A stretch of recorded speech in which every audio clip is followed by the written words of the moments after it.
Sa mga ka-life change ko, papaano ko po ginawa ito? Una po, nagkaroon po tayo ng mindset. Okay? Yung mindset ko po is gusto ko magkaroon ng magandang buhay. So, ipinasok ko yan sa aking sarili at inisip ko na magkakaroon tayo ng magandang buhay. Hindi ko naman po sinabing mayaman na ako, ha?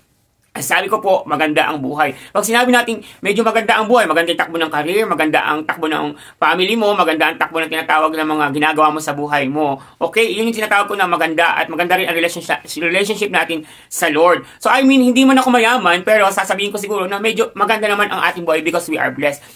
Good day and happiness life mga ka-life change. Welcome muli sa ating YouTube channel. And don't forget to click subscribe, click notification ni all muna para updated ka sa mga upload natin yung mga video. And don't forget also to follow me at my FB Reels. Dalawa pa lang pong ating multimedia, YouTube channel and FB Reels. So tulungan nyo rin po ako na makuha natin, ma-achieve natin ang ating FB Reels mga ka-life change. So sa video ito, yes, may tanong uli ang isa nating kababayan, ka-OFW. Actually, nag-usap kami, nag-coaching time kami, tinanong niya sa akin kung ka-life change, Leo, paano ba talaga gaganda ang ating buhay? Kasi alam nyo, ang tagal ko ng OFW dito sa Saudi Arabia. Halos umikot na ang 2 dekada, 20 years yun, ibig sabihin, 2 dekada ng pagtatrabaho sa OFW, wala daw po siyang naipon. Hindi kagaya ko, na kahit pa paano, is may mga napundar or may mga nabili or may mga tinatawag na natin na napagkakakitaan sa Pilipinas while nandito tayo sa Saudi Arabia. Paano ko daw yun ginawa? Okay? So, sasagutin natin yan dahil kaibigan ko siya. Narito ang aking share kagahapon. So, sa mga ka-life change ko, paano ko po ginawa ito? Una po, nagkaroon po tayo ng mindset. Okay? Yung mindset ko po is gusto ko magkaroon ng magandang buhay. So, ipinasok ko yan sa aking sarili at inisip ko na magkakaroon tayo ng magandang buhay. Hindi ko naman po sinabing mayaman na ako, ha? Sabi ko po, maganda ang buhay. Pag sinabi natin, medyo maganda ang buhay, maganda yung takbo ng career, maganda ang takbo ng family mo, maganda ang takbo ng tinatawag ng mga ginagawa mo sa buhay mo. Okay? Yun yung tinatawag ko na maganda at maganda rin ang relationship natin sa Lord. So, I mean, hindi man ako mayaman, pero sasabihin ko siguro na medyo maganda naman ang ating buhay because we are blessed. So, paano ko ginawa yun? Yun nga, sabi ko, una, nagkaroon tayo ng mindset. So, nagkaroon tayo ng life change decision na gusto ko makatulong sa pamilya ko, gusto ko magkaroon ng ganito, ganoon. So, pinag-isipan ko yan sa aking isip na nagkaroon ako ng mga idea kung ano yung mga gagawin ko. Okay, kailangan magkaroon ka ng bahay, ng ganitong edad, kailangan magkaroon ka ng pamilya sa ganitong edad, kailangan magkaroon ka ng tinatawag natin na savings or mga ipon, ganoon. So, paano mo magaganap yun? So, sabi nga natin, set your activity, set your plan. Kailangan meron kang massive plan.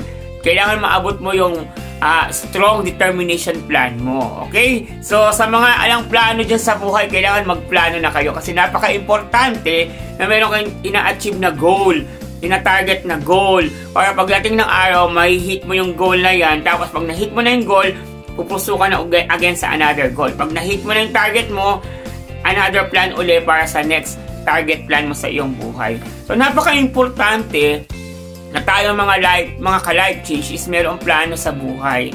Pag wala kasi tayong plano ang buhay, kaliwa kanan lang ang mangyayari.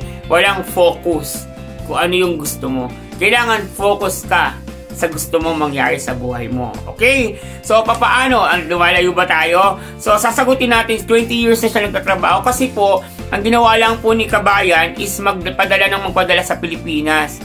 Lahat ng sahod niya, pinapadala po niya sa Pilipinas. At lahat ng natitira sa kanya is ginagastos naman niya dito sa Saudi Arabia. So, magkano daw po ang natitira sa kanyang budget? Almost 500. 300 daw po sa food allowance, 200 sa mga extra niya. So, meron naman siyang plano. Diba? Nakaplan yung papadala niya, yung natira sa kanya, yung 300 sa food, 200 sa kanyang panggastos-gastos. Pero yung 500 saka yung 200 po, yung 300 saka yung 200 po niya is nauubos lang po yun ng 0-0 every month. So, ibig sabihin yung buong sahod niya sa loob ng isang buwan, nagsi-0-0. Wala po siyang naitatabi man lang sa kanyang sarili. Dumating na po yung time. Ito na talaga. Dumating na yung time, ka-life change. 20 years na siya sa Saudi. 2 dekada po. tumanda na po siya. Ang edad na po niya ngayon is nasa 55 years old. Ngayon, sa 55 years old niya po ngayon is nag-usap na po sila ng company na pauwi na siya sa Pilipinas kasi medyo nagkakaroon na siya ng mga sinatawag natin na health issue. Okay? So ito na ang pinakamasaklap kasi ang sabi niya wala daw po siya na ipundar man lang na example na mga bahay or wala man lang siya na nangungupahan lang pa rin daw po sila. So sabi ko, ngayon, ito na yung opportunity mo. Okay? May ma-receive kang konti sa kumpanya na pera. Kailangan pag-igihan mo muna ang iyong mga financial. Alamin mo, may utang ka ba? Bayaran mo. Tapos may matatira sa pera mo na yan, gamitin mo negosyo. Or else, another thing is gamitin mo, kumuha ka ng life insurance kasi matanda na tayo. Any moment, hindi natin alam. Diba? Any moment, hindi natin alam kung ano ang mangyari sa ating buhay. Kailangan meron ka ng insurance kasi para hindi mahirapan yung pamilya mo or para pag umalis ka man, knock on wood, hindi man natin inaasahan, meron ka makukuhang benepisyo para sa iyong pamilya at meron ka rin makukuhang benepisyo para sa iyong burial service.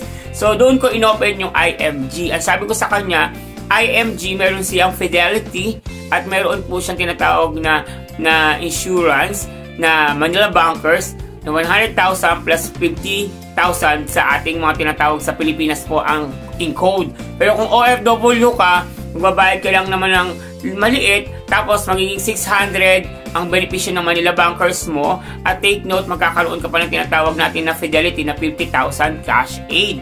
So sabi niya talaga, oo, yan na lang yung magiging malaking tulong sa iyong buhay. Dahil less 60 ka pa naman, pwede ka pang kumuha ng insurance. Pero sa Kaiser, sa example, sa 3-in-1 na Kaiser plan, medyo ang malaki na yung kukunin natin dyan kasi nasa age ka na ng ganitong taon. So, medyo nandoon na tayo sa tinatawag natin na medyo mataas na plan para at least ma-cover up kung ano man yung magiging sakit mo. Or bibilang ka pa ng 7 years kung bibigyan ka ng pagkakataon ng Lord na humaba ang buhay mo. So, praise God.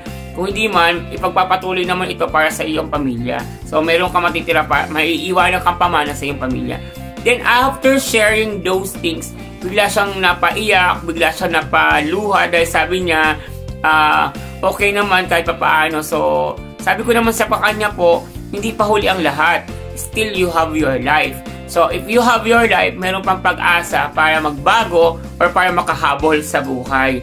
So, remember these things mga ka-life change OFW.